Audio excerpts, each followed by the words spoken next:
All right, well, welcome back to the Minnesota Fringe Festival 20th Anniversary Webcast Series. And right now we are looking at the Dean Seal era on stage, which is 1998 to 2001. And I think I'd like to kick us off by, if we could just go around and say your name and what and when the first show you were involved with at the Fringe was.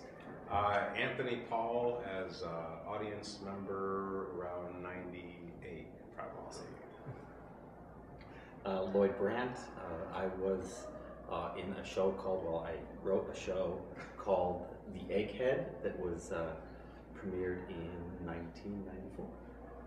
First year. You have a real thing with chickens and eggs. I do have a thing with chickens and eggs. I see that you noticed that there's a is there a story behind that, or did it just sort of evolve into its own? The chicken, it represents the cycle of life.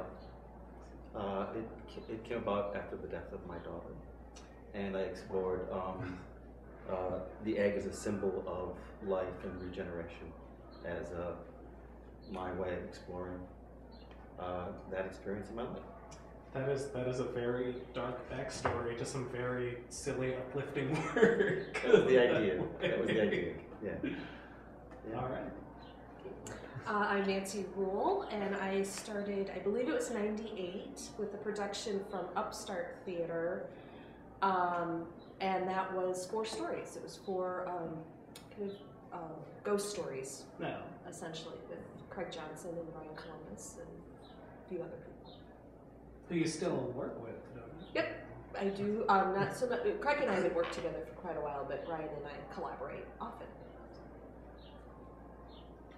David Mann, and my first Fringe show that I did was Lucifer in 1999. One-man show that I wrote and performed for audiences of 4 and up. Are we talking age or number? No.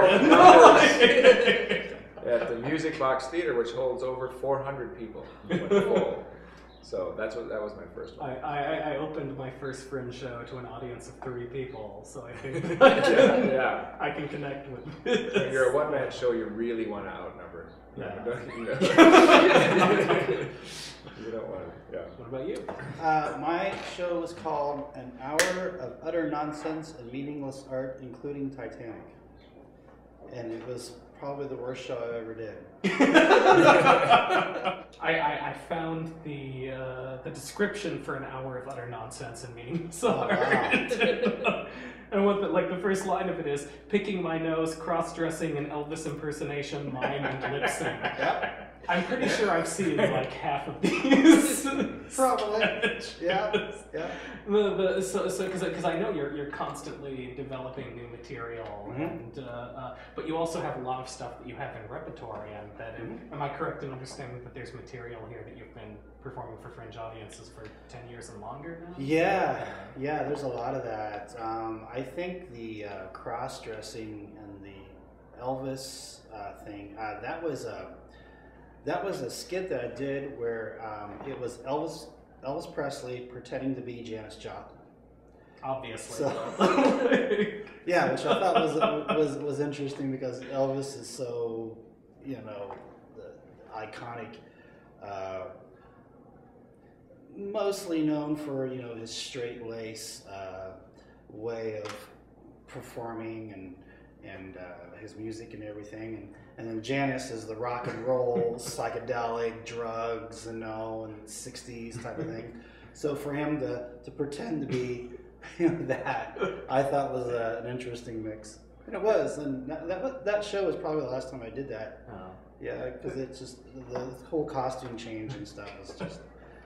Well, there's definitely a unifying thing of a huge amount of thoughtfulness going behind some very ridiculous onstage material. And I like to take extremes. Yeah. I'll take something that's one way and another way and combine them. That's something that seems to have totally exploded at the Fringe, particularly in recent years, is this idea of mashups, of taking high culture and low culture ideas and slamming them together and equaling profit somehow. But I mean, when I dig through my research in these show descriptions, that's something that seems to be rooted pretty early on from people first starting out. I don't know if anyone has any insight as to where that comes from or why that's happening. Yeah, I don't know. I did the Corleone thing, which was not early on though. It was like just 5 or 6 years ago, and that was taking The Godfather and Shakespeare and putting them together. So that was a mashup I did. I don't know. Midstream. I vaguely remember, what year was that? I vaguely remember we were on a radio. 2005. Yeah, we were on a radio podcast together. Yeah. In the Minneapolis Theater Garage. Yeah. I think it's slowly coming back. I vaguely That's remember. when podcasts were a brand new thing, and we all like, what's a podcast? But that was, I talked about that because that's where the show actually was performed too. It's at the Theater Garage. Yeah. It was wonderful. Yeah, it was a nice show. It's It was still a- one of my favorites. Well, thank you. Yeah. It was an experiment that worked. That's what the Fringe is about. Yeah. Well, let me shift it over to you then, because the thing that came up in my research was that you seem to go from Satan to John Lennon in a 3-year period. Yes, I did. Yes, I did. In between, what was there in between? Sex. Sex, yes. And That's in right. the words that show up in your show descriptions are seductive, menacing. They're all I very, wrote those. Yeah, so sex sells very Well, too. that's actually an interesting thing to point out because I did my first Fringe festival was '99, and I had done Bryant Lake Bowl and Acadia at the time and sort of some cabaret, but I was just at the Fringe, like anybody else with my show, and I did it and nobody, it was so not very well attended, the Lucifer. It was a serious exploration of the devil, biblical devil and archetypal things associated with the devil, and it was sort of funny sometimes, but I was really trying to explore this idea. Well, I got the sense nobody wanted to explore it with me. And down the road was a show called Barney Elzebub, the Hillbilly Porn Opera, or something like that was the name of the show. And they just had lines out the door. So I was like, oh, I see. And the next year I wrote the show that I called Sex with David Mann. Because I was like... You learned from I was your like, first yeah, Fringe just experience. put sex in the title. And I thought, put my name, and then the people will associate, go to that guy's show. And that's how that happened. So the first show would be called Sex with Lucifer. You would have had the... I know, but it took the devil to figure out that sex works. I want to jump to you first, Lloyd, because you have the distinction. One of the reasons I really wanted to talk to you is because you're one of the handful of people who performed in the very first year of the Minnesota Fringe, and who also applied in the most recent 2013 year. That's true. I did apply. I did not get in this year. Well, didn't get in yet. Yeah, I like that. I'm positive. I was the very first person to ever apply, actually, for the Minnesota Fringe back in 1994. When I applied, Chris Osgood told me about the Fringe was coming, and he was the founder of Springboard for the Arts. And I had known about Fringe festivals from Canada and being on tour, and I was really excited. So I immediately, knowing that the rule of Fringe is the first come, first serve at the time. Right. So I immediately applied, and Bob McFadden called me up and said, "Well, congratulations, you've made history. You're the only one. Oh no, I'm sorry. You are the first to apply." And I went, "I'm the first to apply? Does that mean that I'm the only one to apply?" And he goes, "Yes." And it felt like being the first at a party. You know what I mean? When you first arrive and is anybody else showing up?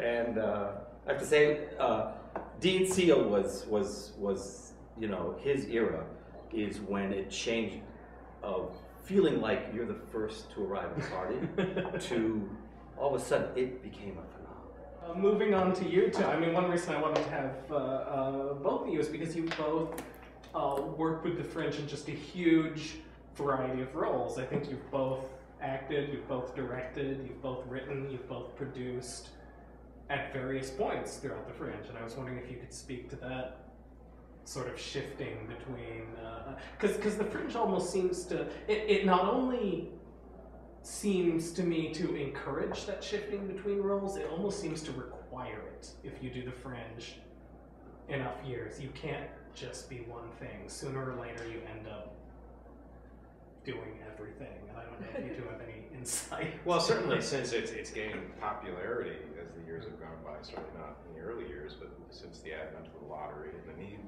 for the lottery, where you've got, I don't even know what it is these days, hundreds of more applicants than you can fill the roles or fill the slots with. Yeah, if you want to be engaged, you're just not going to be drawn every year. So if you want to be involved, you've got to find a different way. And if that's partnering with another producing company or getting involved as a volunteer or pouring yourself out in any manner, be involved.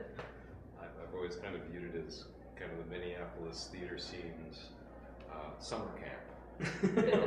Everybody kind of wants to be involved, even if your show isn't selling as well as a problem I never had. But you want to be involved, you want to be engaged and see people. It's like the 1 week and a half in the year where we don't fight with each other and say bad things behind each other's backs about what lousy producers and shows we create. Because I want to, like, with you in particular, like I've heard you talk a lot about your time as an actor, and I think I've barely seen you. I've always seen you as a writer or director or producer. Yeah, and I started completely as an actor, and I had no real interest in directing or writing or producing, and other companies would bring me in as a performer, and I enjoyed doing that, and I had a great time. But it also didn't feel that feeling of summer camp. I feel like it took a little while for that to kind of catch up. When I started, it was, if you went to see someone else's show, it was because you had a friend in that show. It wasn't the same reciprocal thing that it is now, where you try and see as many things on that artist pass as you can. Yeah. And that changed a lot. I moved more into the writing and directing and producing when it kind of got to the point where I had my own work that I wanted to do, and the Fringe was a great way to do it because it was a little less risky than going out on your own, and you've got some built-in things there that in terms of marketing and in terms of space and technical support and all of those wonderful things. So when Brian and I wanted to do our own play and write our own play and put it in the hands of other actors, Fringe was a wonderful way to do that, but it did require that we produce as well as write as well as direct. And do you think you would have found that venue for your work without the festival eventually? I think we would have. I think eventually we would have, but it would have been a longer road to that, certainly, and it would have been, because there would have been fundraising that had to happen, there would have been all kinds of other barriers to us. Neither of us are designers, so finding a design team to get the lighting that was provided for us at the Southern Theater was perfect for the show, and we wouldn't have had, we would have had to find other ways to do that. I think the Fringe transformed Minneapolis. Yeah. Or at least transformed the Minneapolis theater community. I mean, knowing about Fringe and then being, like I said, the first one to apply, and being in the theater community at that time, I saw like, oh, if this stays, if this really takes off, this is going to transform this community, and it has. I mean, if you look at like the Ivy Award list of theaters in this town, it's like there's so many theaters, companies in this town that just didn't exist before the Fringe Festival, and so the opportunity for theater practitioners because of the Fringe, I just see light and day between before 1994 and after 1994. It's a completely different town as far as the opportunity. No, that's I mean, I wasn't around. I have no idea. I haven't seen a Minneapolis without the Fringe Festival. That's our segment. Please stay tuned. I believe that Seal. This was Seal on stage. You're reading your notes. Anthony's in charge of this. I believe that up next we've got the Leah Cooper years behind the scenes, and I hope that you'll stick around to catch those. Thank you very much.